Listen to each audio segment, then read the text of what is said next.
그 앞에서 이렇게 오마라고 쓰고 이렇게 썼습니다. 근데 제가 이것을 이야기를 못하고 그냥 지나갔습니다. 이게 무슨 뜻이냐면은 이게 클마자, 무라자. 그래서 깨달을 오자. 이것이 이 오마라는 그 아메리카의 지명이 아메리카에 있는 지명이 큰 물. 옛날 사람들 큰 물을 위대하게 생각했는데 위대함을 깨닫다. 거기서 나온 말이 이 오마하라는 얘기입니다. 그리고 아메리카 사람들이 부르는 그 노래를 보면은 뭐 외초, 내초 이런 얘기가 나와요. 그 외초라고 이 사람들이 하는 얘기가 우리 지금 쓰고 있는 말 외쳐 이 말이에요. 그리고 내초라고 하는 것이 지금 우리가 쓰고 있는 내쳐, 뭘 내친다, 시원스럽게 내친다 이런 얘기예요. 그래서 이게 내처라는 말에서 이 영어 네이처가 나온 거예요. 뭘 자연스럽게 내친다, 막 이 얘기에서 네이처가 나왔어요. 그리고 여기서 조선말로 냅둬, 놔둬 라고 하는 말에서 이 뿌리가 이 전부 여기 적혀 있는 말들이 다 뿌리가 같은 말이에요. 이 프랑스 말 나뚜르 이거 역시도 이 말과 한 뿌리가 있는 거예요. 내처, 네이처, 냅둬, 놔둬, 나뚜르가 같은 한 말에서 나왔다는 얘기예요. 그리고 독일어의 나티얼리히 이거 역시 다 같은 어원을 가지고 있다는 얘기입니다. 그리고 이거 아이시라는 말이 이집트 말로 이게 음식, 빵을 갖다가 아이시라고 얘기합니다. 한국에서는 밥 그러면 밥의 의미가 뭡니까? 그 음식을 얘기하는 거잖아요. 그래서 이게 아이시, 나자 써있자, 처음 시. 이집트 말 역시도 조선말에 출발했다는 얘기예요. 그리고 사라고 씁니다. 그리고 일본 사람들이 와따시라고 읽어요. 여기서 보면은 왔다. 그리고 이것도 처음 시잖아요. 그리고 옛날에 땅을 따라고 얘기했잖아요.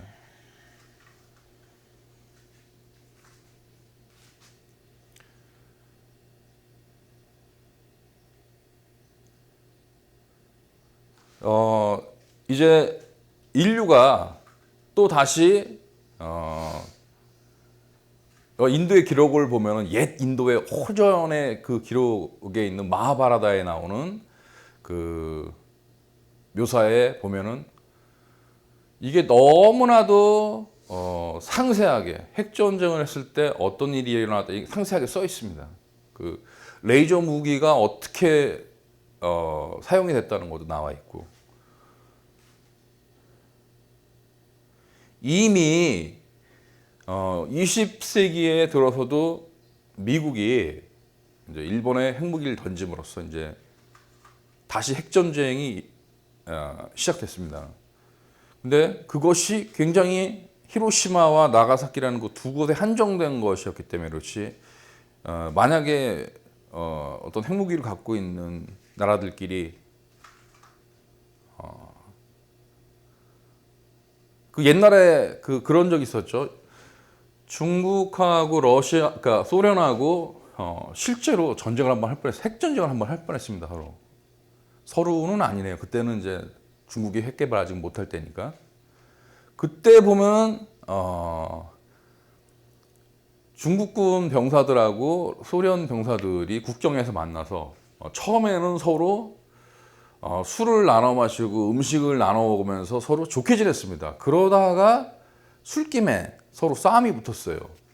그래서 그때 소련 병사 중에 한 사람이 아주 권투를 정말 기가 막히게 잘하는 사람이 있었습니다. 그래서 아주 샌드백처럼 두들겨 맞았습니다. 중국 군인들이.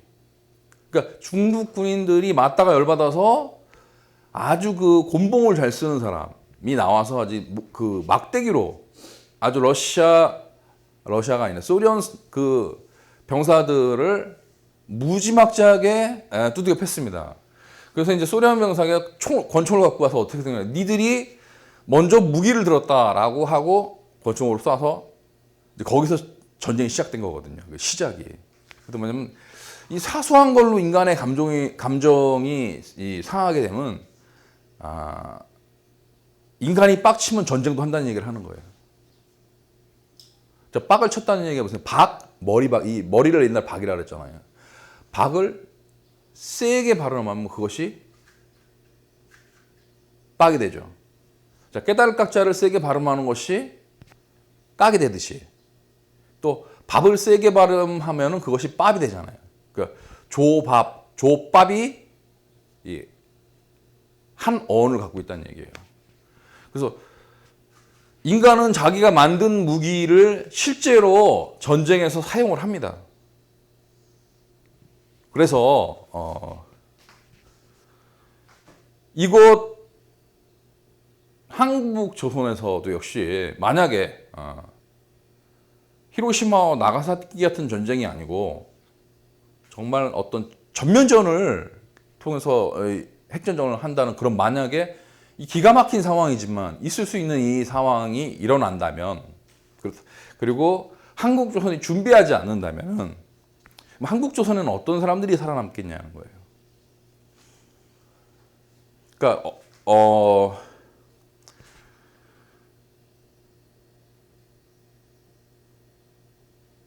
아무리 알뜰하게 이 무기를 던진다고 하더라도 전혀 사람이 살지 않는 곳에서는 좀 핵무기를 덜 던지겠죠. 그리고 확률상 그런 이 사람이 살지 않는 깊은 산중에 있는 사람들이 누구냐는 얘기죠. 자, 여러분 신만이 아시죠? 네, 신만이 이 산삼을 캐러 다니는 사람들. 그리고 이 무당이 그 산으로 돌을 닦으러 많이 들어갑니다. 그래서 한국이 준비를 하지 않으면 근데 만약 불행하게도 이런 핵전쟁이 일어났다고 생각했을 때 이제 한국에 살아남는 사람들 한국은 어떤 나라가 되느냐 신만이와 이게 무당의 나라가 되는 거예요. 생존하는 사람들이 이런 거라고요. 그래서 제가 앞에서도 말씀드렸다시피 한국의 오지와 세계의 오지, 한국의 섬과 세계의 이런 곳에 이건 국가가 한국의 학생들을 선발을 해서 보내서 인류의 유산인, 인류의 자산인 이 조선의 말과 글을 지켜야 된다라는 말을 했습니다. 그래서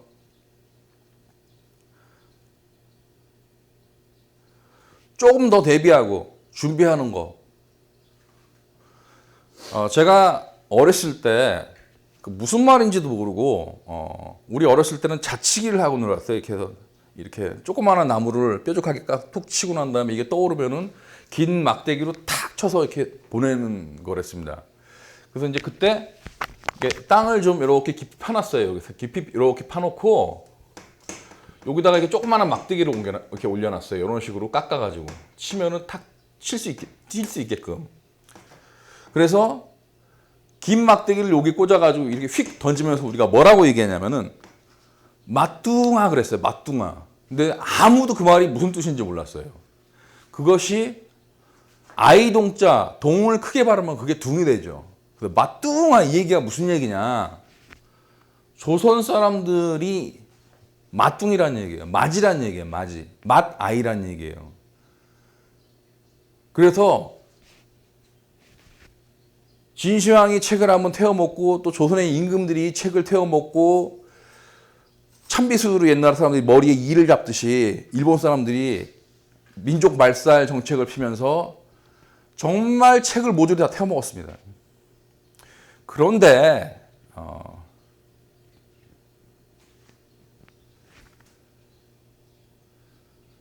조선이 세계를 경영하고 그리고 조선이 세계를 경영할 때 조선 사람들이 가지고 있었던 그 생각이 무엇인가?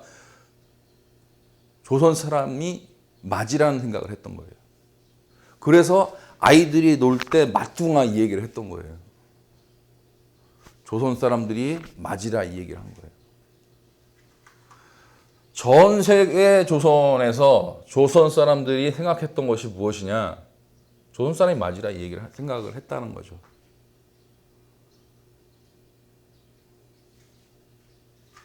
인류가 한 뿌리라는 거를, 한 뿌리에서 나왔다는 것을 조선 사람들이 알고 있었다. 그러니까 전 세계가 조선이었을 때 알았고, 또 진시황과 조선의 임금들과 일본, 제국주의 일본이 그렇게 많은 역사책을 태웠지만 말에는 그 흔적이 남아있다, 그 얘기를 하는 거예요. 지금은 이 로버트가 아장아장 걸어다닙니다. 물론 견마 로버트라 해서 네 발로 다니는 로버트는 좀 빠르지만, 근데 이것이 완결판이 아니란 얘기예요. 지금이 시작이라는 얘기예요. 그래서 이 기술이 쌓이게 되면 앞으로 어떤 일이 벌어지냐면은 그 터미네이터에 나오는 터미네이터처럼 먹지도 않고 쉬지도 않고 힘도 사람보다 훨씬 셉니다. 그리고 사람보다 더 빨라요. 그래서 농사부터 시작해서 건축 현장, 심지어는 뭐 한옥 짓는 것까지 포함해서 이제 사람이 할 그 많은 일들을 왜 로봇가 뺏어가냐? 기업을 하는 사람 입장에서 100명에게 월급을 주는 것보다 이 로봇 한 대를 사는 것이 더 싸게 베낀다는 얘기죠. 로봇은 망가지면 새로 사면 되지만 사람이 다치거나 죽게 되면은 그 후유증까지 다 보상을 해줘야 됩니다. 그래서 경제로 봤을 때 이것이 합리적이라는 얘기예요. 합리성이 있다는 얘기예요. 그래서 앞으로의 그 부라고 하는 것은 지금 이 한국의 인구를 보게 되면 이제 근 한 5천만 되잖아요. 거기서 부가 한 100명에서 한 1000명 사이로 이제 부가 다 몰립니다.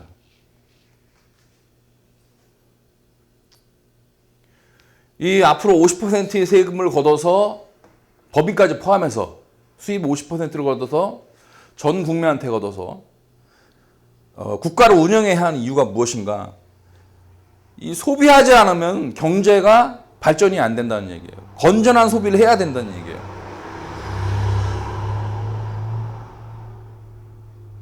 이게 무엇을 이야기하는 거냐면은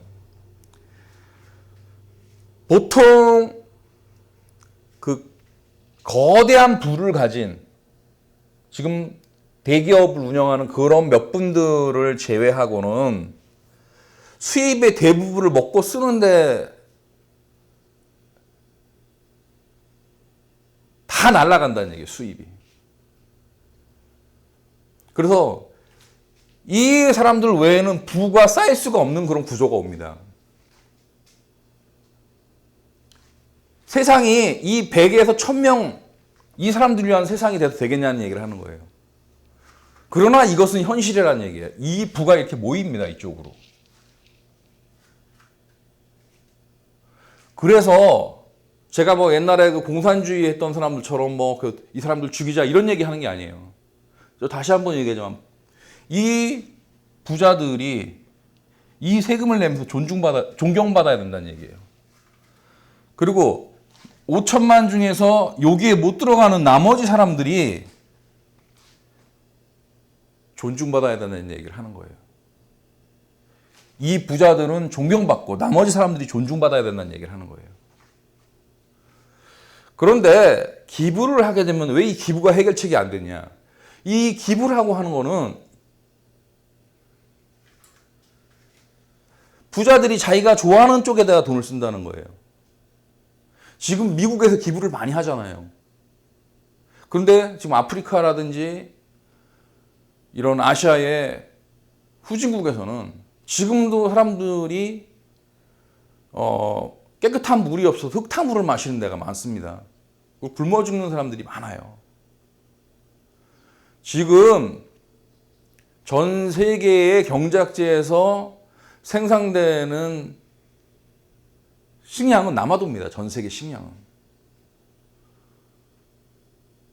그런데 음식이 남아도는데 사람들이 굶어 죽어요. 이 남쪽에 한국만 하더라도 쌀이 남아돌아서 쌀 소비 운동을 하고 뭐 쌀로 과자 만든다라 얘기하면서 쌀이 지금 남아돕니다 지금. 그런데 북조선에서는 고난의 행군 때 300만이 굶어 죽었다는 얘기 하는 거예요.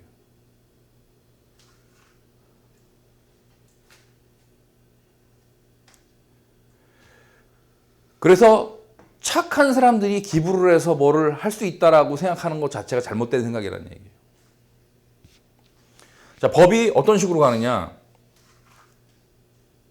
사람이 아플 때 무조건 산소호흡 갖다 꽂게끔 만들어 놔요. 그러면은 개인이 힘들게 평생 모아서 뭐 예를 들어 집을 한 채가 지금 서울 같은 데는 뭐 근 한 10억 정도 합니다.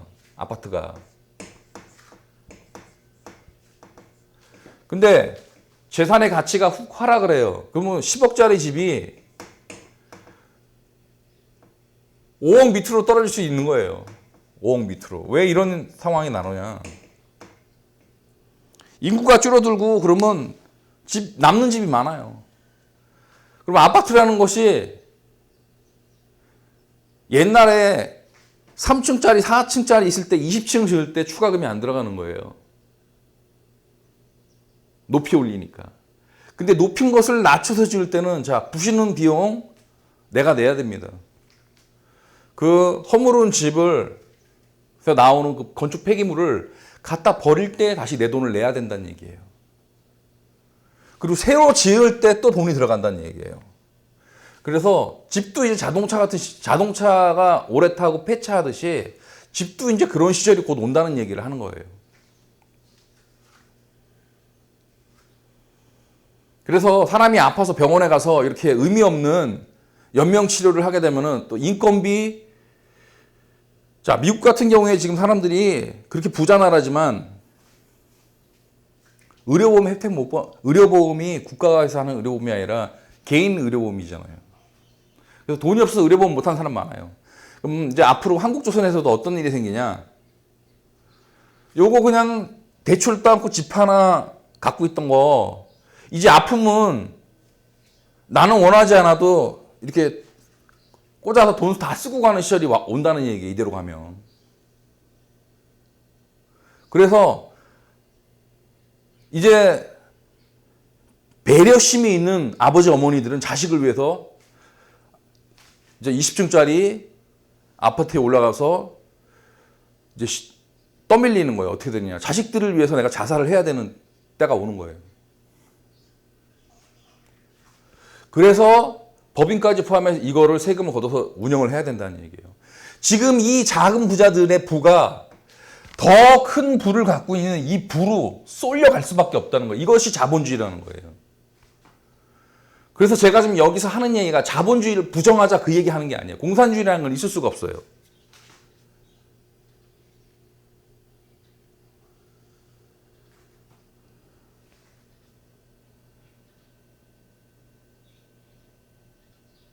그래서 어떤 사람들은 이렇게 얘기합니다. 이렇게 할 거면 너만 하라는 거야. 너만 하라고 얘기합니다. 왜? 자기는 이미 힘들게 다 애들 교육을 시켰다는 얘기예요. 그래서 근데 그분이 갖고 있는 돈이 한 요 정도 돼요. 근데 그분이 자식이 2명, 3명 되면은 요거 나눠주면은 상속세 뭐 이런 거 1인당 한 3억 더 돌아가겠냐는 얘기 하는 거예요. 자기는 자살하고. 그러면 한 3억을 가지고 이 큰 부를 갖고 있는 사람들하고 모든 것에서 경쟁이 안 된다는 얘기예요. 지금은 일자리가 있으니까 가서 몸으로 때우면 된다고 생각해요. 몸으로도 때울 수 없는 시절이 오면 이 100에서 1000명 사이에도 이 극소수의 사람을 뺀 나머지 5천만에서 거의 5천만으로 봐도 되죠. 이건 뭐 무한대 플러스 1하고 무한대는 같은 거니까 수학에서. 이제 거의 그런 상황이 오는 거예요. 그럼 나머지 사람들이 굶어 죽어야 되겠냐는 얘기를 하는 거예요. 전 세계가 지금 나눠 먹으면은 양식이 남아도는데. 그리고 안락사를 우리가 아주 심각하게 급히 받아들여야 하는 이유가 바로 그거라고요.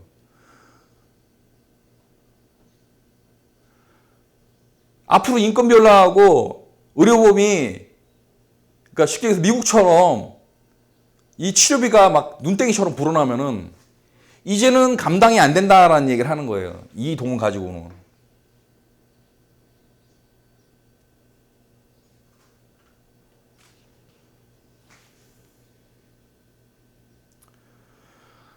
제가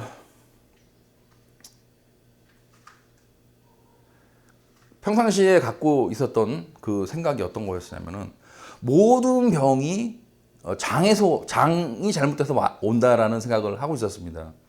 근데 저와 같은 생각을 하고 있는 분을 한 분 만났습니다. 그분이 이제 의대를 다니다가 적성이 안 맞아서 그만두시고 약대를 나오신 분인데, 그분이 옛날 그 상한론에 있는 네 가지의 그 극약 처방을 합쳐서 약을 하나 만드셨어요. 제가 사실은 그 약을 먹고 많이 건강을 찾았습니다. 그래서 이 원리가 무엇이냐면 심장의 열을 떨어뜨려주고 배를 따뜻하게 만드는 원리예요. 그 약의 원리가.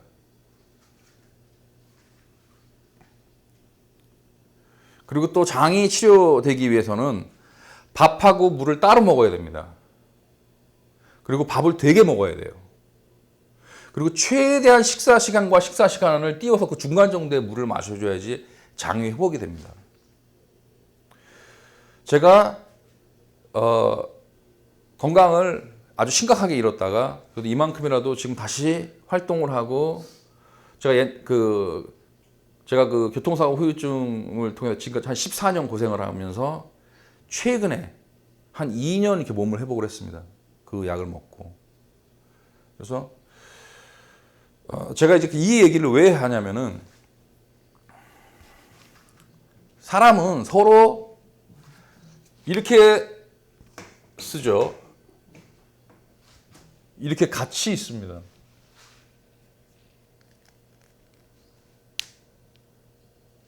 사람은 서로에게 도움을 주고, 알게 모르게 도움을 주고 사는 존재라는 얘기를 하는 거예요. 그리고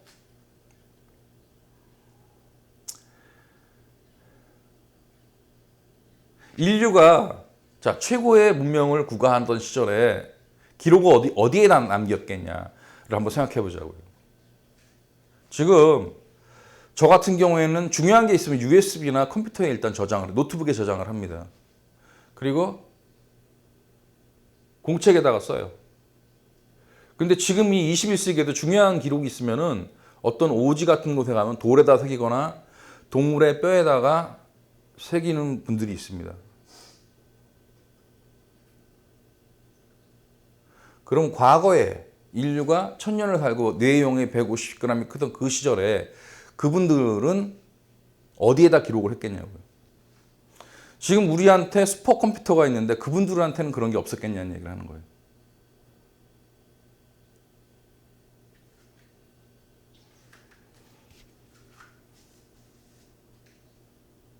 그래서 그런 인류가 최고의 문명을 구가하던 그 시절에 그때는 오지가 없었겠냐는 얘기를 하는 거예요. 그때도 오지는 있었다는 얘기죠.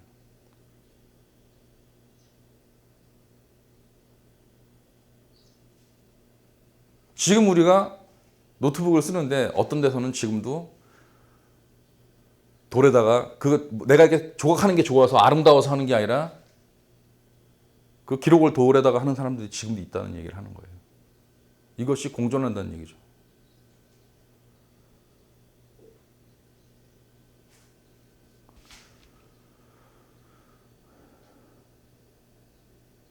또 제가 어느 정도 지금 뭐 건강을 회복하는데 많은 시간이 걸릴 거라고 생각을 하고, 또 제가 다음번에 또 이 동영상을 올리게 될 게 언제일지는 모르겠지만 건강을 회복하고 또 차근히 준비를 해서 또 다시 이렇게 그 동영상을 올리도록 하겠습니다.